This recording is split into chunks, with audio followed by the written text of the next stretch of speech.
Hello বন্ধুরা, তোমাদেরকে আমি আগের দিন বলেছিলাম না বৌদির বাড়িতে বড়ি দিতে যাব। এই যে দেখো আজকে চলে এসেছি বৌদির বাড়িতে। বৌদি আজকে ফেটিয়ে দিচ্ছে আর আমি বড়িগুলো দিচ্ছি। দেখো বন্ধুরা, তোমাদের কেমন লাগছে আমাকে কমেন্ট করে জানাও। বৌদির ছেলে সঞ্জয়, সে আমাদের ভিডিওগুলো করে দিচ্ছে।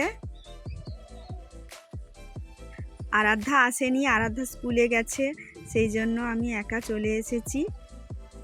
দেখো বন্ধুরা, বৌদি এই যে বিড়ি ফেটাচ্ছে আর আমি বড়িগুলো দিচ্ছি।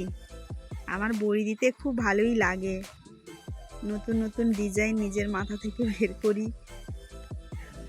এত লেট করে আমরা বড়ি দিচ্ছি দেখে পাড়ার আর সকলেরা আমাদেরকে বলছে, তোদের বড়ি দেওয়া কি এবছর আর শেষ হবে না নাকি? গরম পড়ে গেছে তাও তোরা বড়ি দিচ্ছিস। আমরা কারুর কথায় কান দিই না, আমাদের তো উৎকট নেশা, বড়ির নেশা। এরকম বড়ি দেওয়ার মতো আবহাওয়া যতদিন থাকবে আমাদের চলতেই থাকবে বড়ি দেওয়া। বাই বন্ধুরা, সবাই ভালো থেকো।